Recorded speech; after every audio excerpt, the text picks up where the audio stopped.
The Witching Hour with Eron Mazza is a Mind Garden Media podcast in association with Screw You, Todd Productions.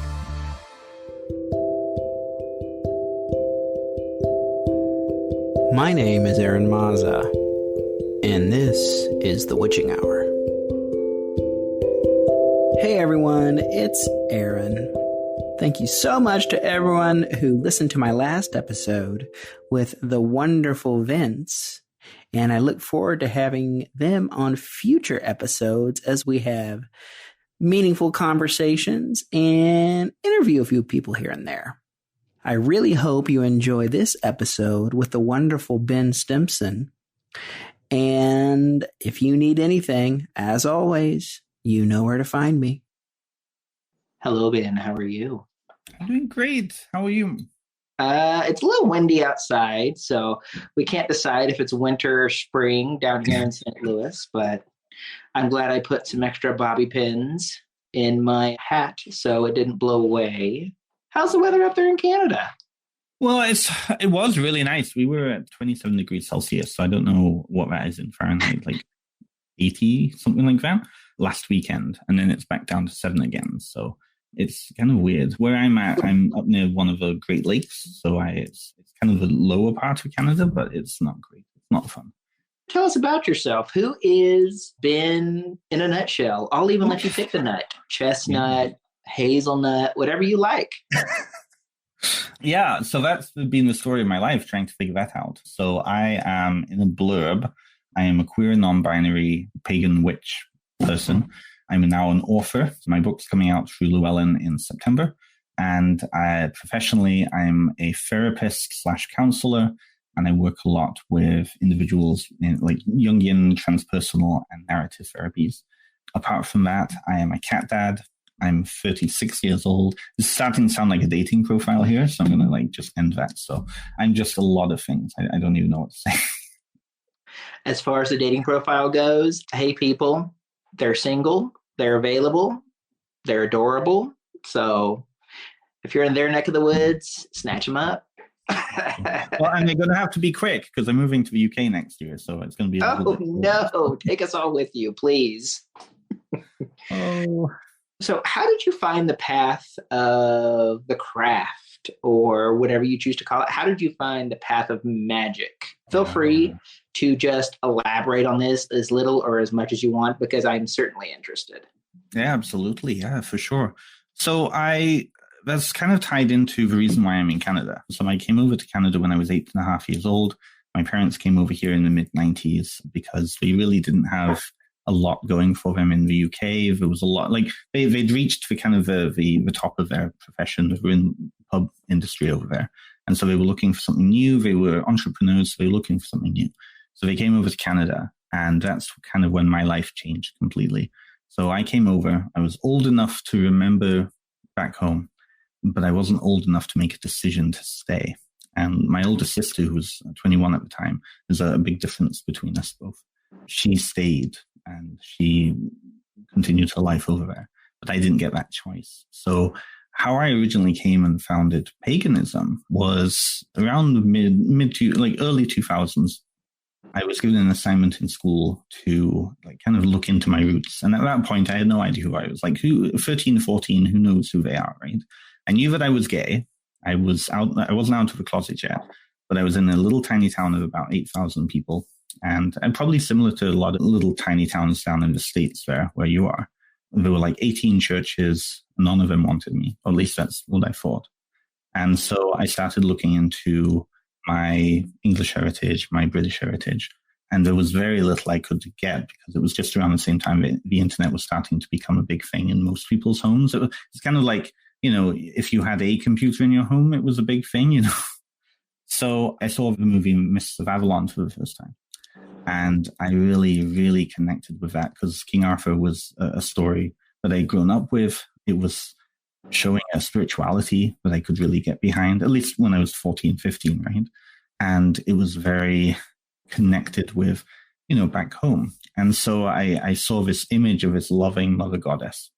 And I thought, okay, this is interesting. So I started to look into that a little more because I had no idea what you would even call that. And at around the same time, we were doing Greek mythology in English class. So that was really my framework, my reference of gods other than Jesus Christ, right? And I didn't really come from a really strongly religious background. My parents are like nominal Anglican, but it's very like typical like little Englander Anglicanism where, you go to church maybe 3 times a year, and that's for christenings, for deaths, or for Christmas, So I started heavily looking into it. And at that point, we had the internet in our home. And so I started to connect with other witches and pagans on Witchvox. I don't know if you've heard of it. Some of the younger audience may not have any idea what that was, but Witchvox was really the only pagan kind of website back then, except for like Pagan Space, which I was also on as well. So I connected with other young gay pagans, mostly in Toronto area. And that's how I discovered it. And then that's where it kind of came it. And now I'm like a queer witch pagan who does unspeakable things in unspeakable places. Sounds like a good time to me. But anywho, what was the very first book? Because we all remember our first book whenever it comes to like witchcraft and things like that. Like mine, for example, was Wicca for the Solitary Practitioner by Scott Cunningham. Yeah, that's a very, very common, popular book. Ironically, that wasn't my first book, funnily enough. So I originally started looking into this because of a folklore book. And I had this beautiful, it was an encyclopedia of spirits and fairies and goblins and all these. I started heavily looking into fairies originally first, before I kind of found The Mists of Avalon. So I would say The Mists of Avalon was my first book. But then my second actual pagan book was Spiral Dance by Starhawk. And it was kind of like a weird kind of thing because I found it in a book sale at my local library. And it was the only, I guess the people in the library had no idea what it was. And I guess then they were like actively taking out any witchcraft books back then. So that one got through. So yeah, The Spiral Dance by Starhawk was my first one. And of course, I mean, like 15-year-old reading Starhawk, I didn't understand most of it, but I knew that it was something to do with the goddess, and I was really interested in the goddess, right? So yeah. I actually have a copy of the book of, I have like the 15th or anniversary of Starhawk, the Spiral Dance here, but I have yet to crack it open. Don't take away my witch card. So you mentioned that you're a therapist, and you, I believe, how does that intersect with your practice? Elaborate on that. How does that intertwine with your practice, if you care to share? If you care. No, absolutely. No. It's actually a cornerstone of my practice. It's one of the reasons actually I got into working in psychotherapy. So in Canada, because of scope of practice and because of regulations, things like I can't call myself a psychotherapist, but my training is in psychotherapy. And the original reason I retrained, so originally I was actually training in social work. And about 13 years ago, I dropped out of my social work program because I had a lot of stuff come up in my own life. There was a lot of things happening for me. And so a few years later, I was living at home with my parents, and go figure, I'm back living with my parents again. But I started to do vending at psychic fairs because I had a lot of money and I wasted it all on buying stuff from like Azure Green and Cheops International, all these places. And I started going and vending at psychic fairs and like conventions and things.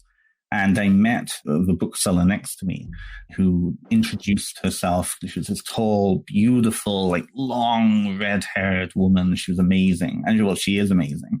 She was telling me about her center. So it's a spiritual center down in a place called Kitchener, where I just was living for the past couple of years. And she said, oh, I teach these courses. So I got this weird feeling, WYRD, a weird feeling at that point. It was 2015.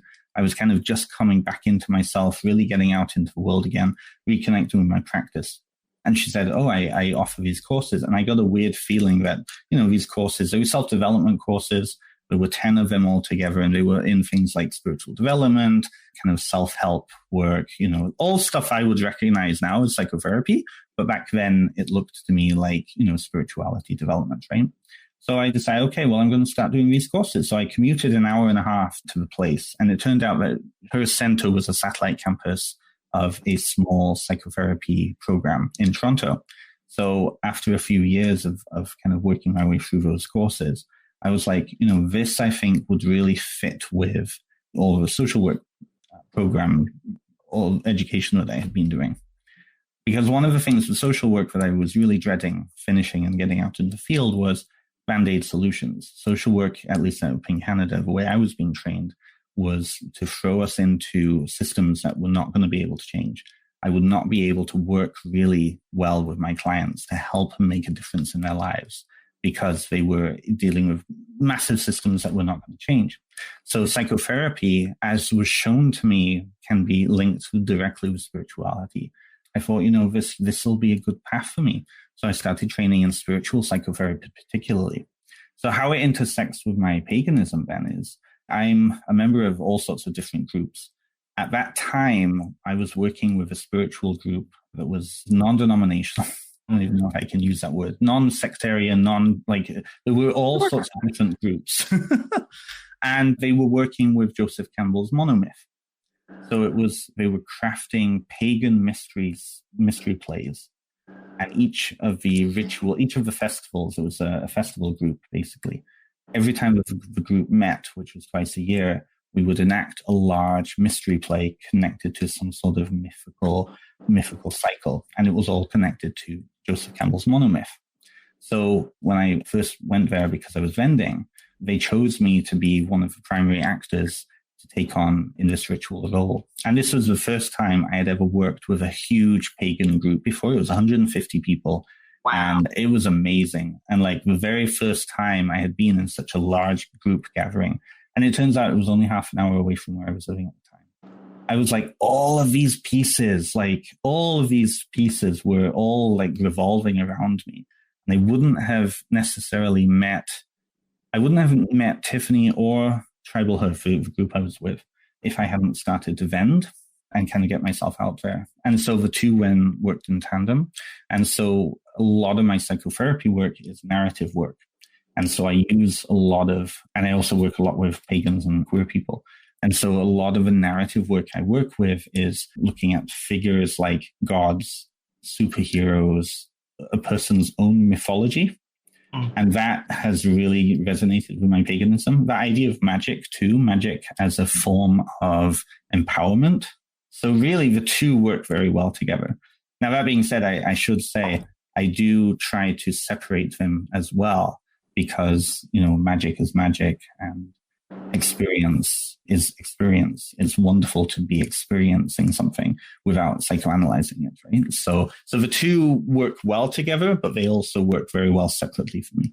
Yeah, I hope that answers the question. I feel like it does answer the questions, but I am ever the interviewer.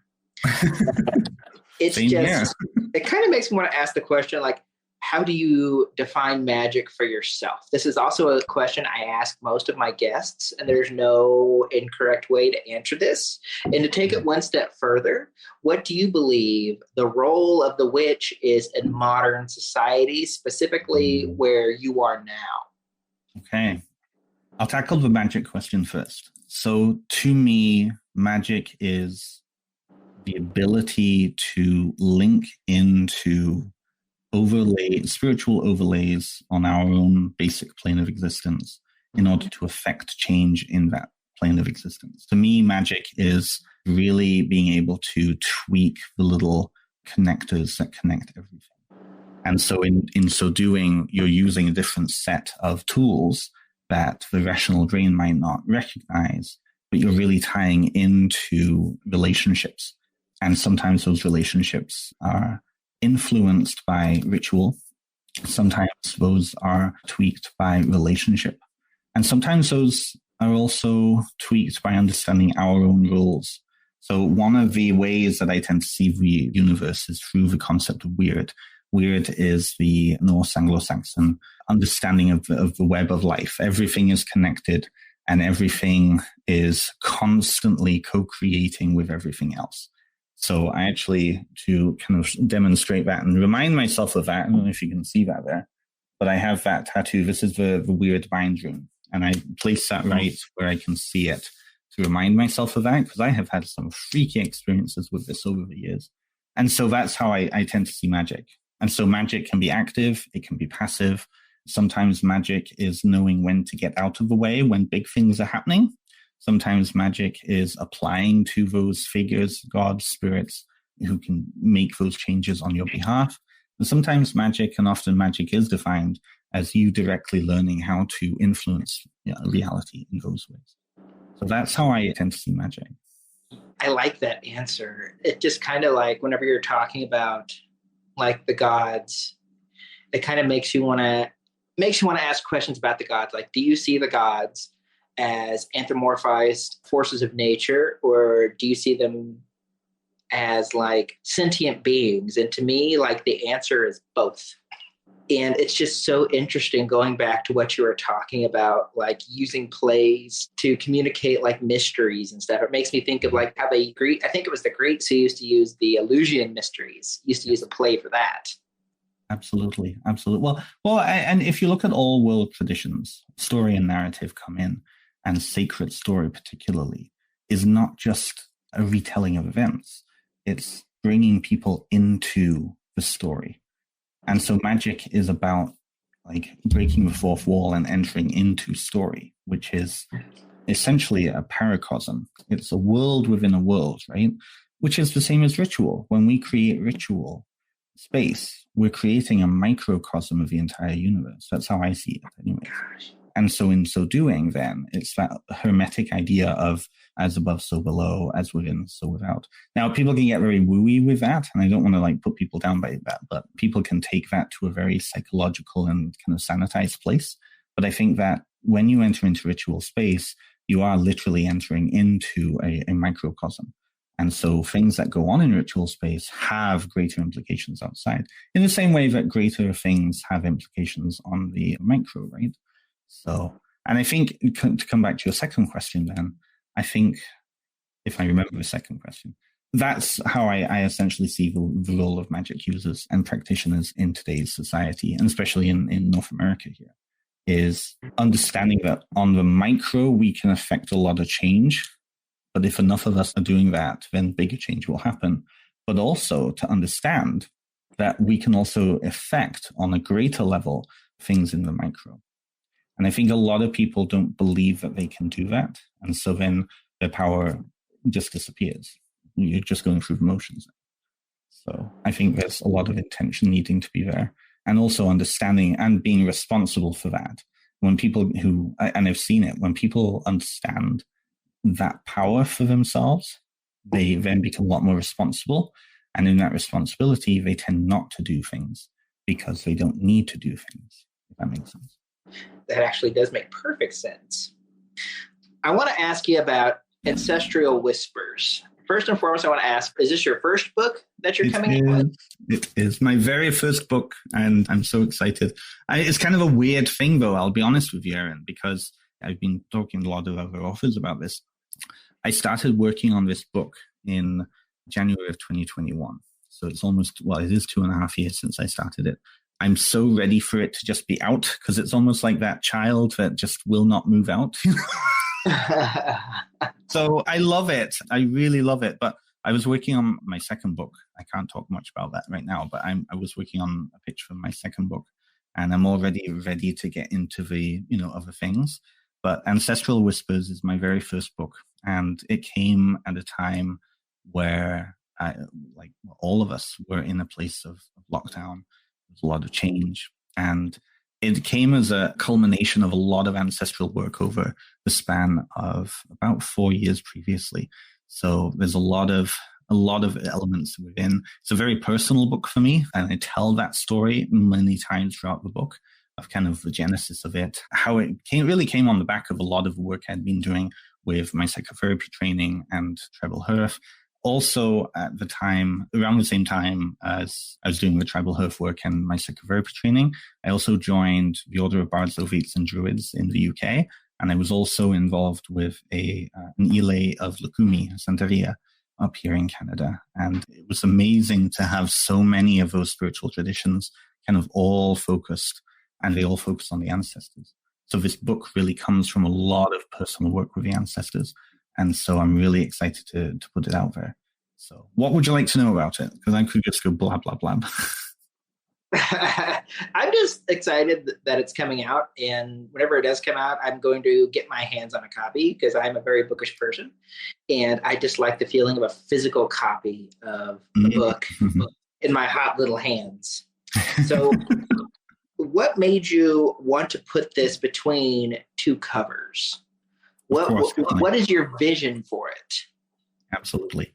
So the book is essentially it's called a guide, but really it's a very long therapy session. So I have not written this book as me telling you how to do ancestral veneration. What this book really came out of is I was looking around and I didn't see many good books for individuals who are not part of traditions that have ancestral veneration as part of those traditions. I was looking around, there's a lot of books. Well, there's a handful of books, I really need to say. There's probably about maybe less than 15, really, on the market. If we were to look at North American, like Western world, there's maybe only about 15 books in the past 20 years on ancestral veneration that aren't specifically tied to like hoodoo, to like Norse paganism, to very specific traditions, right? And so I saw that there was a need We were in the middle of lockdowns. Death was everywhere. People were very focused on ancestor work. And there was a need. And I think there was a need for books that were not going to try and give you a tradition to follow, because so many people, I've seen anyways, will take up traditions that they don't belong to, and it won't work for them. And then they'll move on to the next tradition, move on to the next tradition, move on to the next tradition. What I think that says is that there's a genuine want and seeking of connection, but there's no real way of understanding how to connect, right? So the book is written more as this is what all these other traditions around the world are doing. How do you relate to this content? And so I go through all sorts of different parts. The book is in two parts. The first part is conceptualizing the ancestors, conceptualizing the dead, conceptualizing kind of how even cosmos works. And then the question always comes back to the reader. So where do you fit into all this? How do you relate to this content? So it's very non-denominational. It's not specific to any one tradition. And it forces the reader, at least I hope that it forces the reader to ask themselves really good questions about how they relate to their ancestors, how their ancestors relate to them, how they even see the ancestors, and how then relationship can be built off of that underlying worldview, right? The second part is then focused on ritual practice, because we can, philosophize and theorize and, talk in our armchairs about all of these concepts until the cows come home. But if we're not actually putting that into practice, then what's the use? At least to me, what's the use, right? So I break down all of the various parts of the living tradition. Everything from use of sacred space, building altars, prayer, using magic, going on pilgrimage. And it's all based around your relationship with your ancestors then. Another key part of the book is even to expand the idea of ancestor. A lot of people in the West, we tend to view ancestor as direct lineage of blood, basically. So then that leaves out queer people who don't necessarily have maybe good relationships with their recent blood ancestors. Individuals who are part of lineages that are not blood related, chosen family, affinity, all of these things. So I expand that idea with examples. So I always use examples from around the world of how all of this looks on the ground in spiritual traditions in other parts of the world. And I beg the question, then how do you see ancestors? What do you believe about them? Do you believe that, for example, a deity could be an ancestor for you? Do you believe that a spirit could be an ancestor? A lot of European noble families and a lot of other communities in Europe tend to look back to spirits as figurative or metaphorical ancestors. So then how does that relationship with those figurative metaphorical ancestors connect with you? How does it impact yourself and how you show up in the world? And ultimately, how the whole book ends with the idea of legacy. How does your relationship with these ancestors, however way you want to see them, then prepare you to be an ancestor in waiting? And what world are you going to leave for the people in the future? So that's kind of a basic rundown. So I hope that people get out of it a stronger relationship and an ownership of their spirituality. This book is not going to tell you what to do, though. And I'm very explicit all the way through. It is not my job to tell you what to do, to give you a tradition. If you're looking for that, go to a Hungan, go to an Odorisha, go to a priest, go to whoever, if you're interested in those specific ways. But I'm not going to be the person to do that for you. I like that. And I like how you talk about in your book, it asks the question at the end. How do you relate to this particular content? How do you relate to this situation? And if anything, it's not a challenge. You truly want people to explore this relationship, especially like me. I'm not super familiar with my father or my father's ancestors or anything like that. Yeah. There's not really a chance of a deep dive into that, but I have got a ton of chosen family I would love to look into those relationships. A ton of chosen family who have ancestors who I knew when they were on this plane of existence, who I would love to explore. And I love how in your book, it's included that ancestors don't always have to be related by blood. Absolutely. That was a really eye-opening part for me to write, because although I had vaguely thought of ancestors in that way, it really impacted my own kind of way I show up in the world. Because at that time, I didn't have, like I said, I'm moving back to the UK next year. That process has really been a want for the past 30 years, because I see the UK as an ancestor. I talk about ancestors that are more conceptual, things like the land, the sky, the sea, the cosmos. What would it be like to relate to those larger entities in our lives as ancestors? And to me, the UK, England, Wales, well, all of the parts of the UK are ancestors. They are my ancestors because I came from there. There are parts of my body that were created there. My family going back generations. That's my homeland, but it's not just my homeland, it's my ancestor too. And so how then does my relationship with that place affect if I see it in that way? So yeah, it's one of the more powerful parts of the book, in my opinion. And a lot of the endorsements that I've been getting from really seasoned practitioners in the field, I've been very, very lucky with who has been endorsed my book. They've been saying privately to me, I am really glad that you wrote this book, because, after 20 years of working in these fields, we get it. But people generally starting out on this, if I had heard this back then, it would have made a huge difference to how I show up to my spirituality. So that was huge. Like, I've had a couple of comments like that, and I'm like, wow. So this book comes out in September. It's called Ancestral Whispers. Mm-hmm. What is next? And only divulge things that you're allowed to divulge. I'm not going to sit here and poke and prod you too much on air about what's going on. What is next for Ben? What's on the horizon? I'm cautious to say anything, to be honest. But I will say, after 2.5 years of really hyper-focus on ancestors, in Lukumi we have a saying, which is ancestors below us, Orisha around us, and God above us, right? And so I'm very much focused now in connecting with landscape and kind of folk tradition in where I am. So I think the possible future projects, will now connect with the landscape around me, the other inhabitants of landscape around me, and my relationships with them.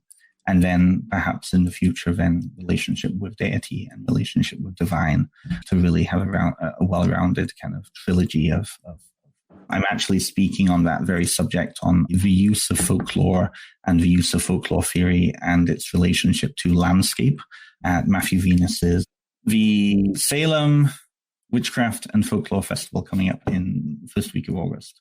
So awesome. That's coming up. I'm going to be speaking on that, which is amazing because the other guests there are huge names in this field. So I'm really, really honored to be part of that. But yeah, that's kind of where I'm heading with my own. Yeah, a lot on my plate. It is, and the best way to deal with it is just eat one bite at a time. Where can the people find you? Where can we find you out there in the social media universe and just on the interwebs in general? Absolutely. So I have Instagram, Facebook. My website, benstimpson.com, is the best place to go. My YouTube and my Instagram and my Facebook, I post all sorts of stuff. I actually have a summer series podcast that I'm putting together, and you're coming on the show in a couple of weeks sometime. I can't think when it is, but it's coming up.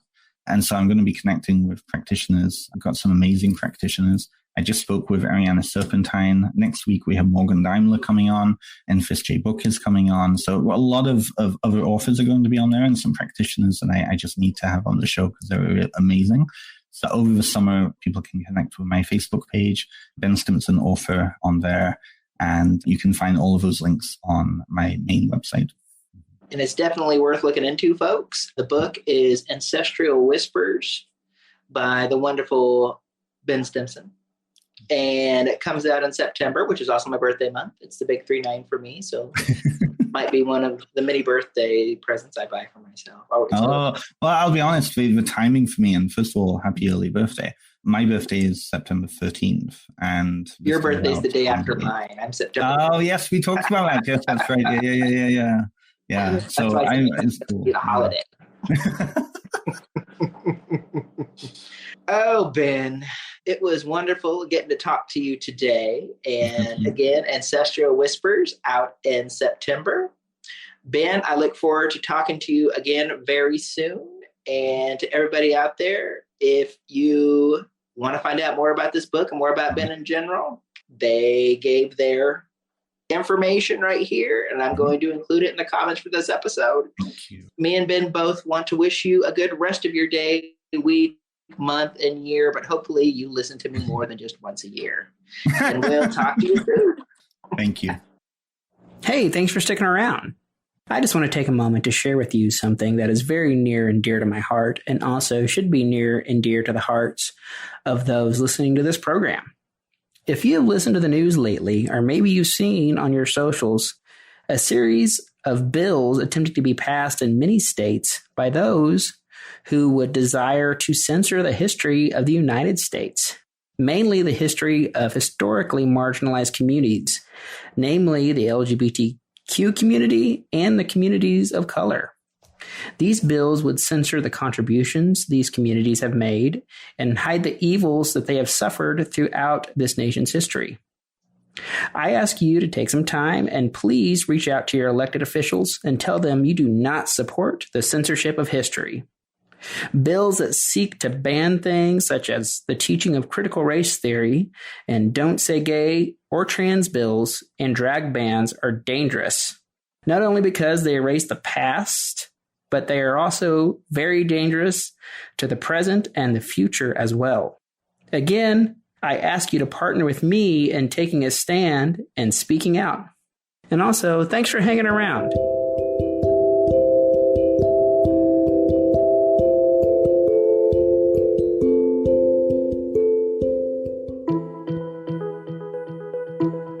We make podcasting easy. Mind Garden Media can get you going on your very own podcast. With many years in the broadcast and audio industry, Mind Garden Media can edit, fully produce, and provide all the web distribution services. We're podcasters too, so we'll guide you every step of the way to a professional-sounding podcast production. For information, email themindgardenmedia@gmail.com, themindgardenmedia@gmail.com, or check us out on Facebook.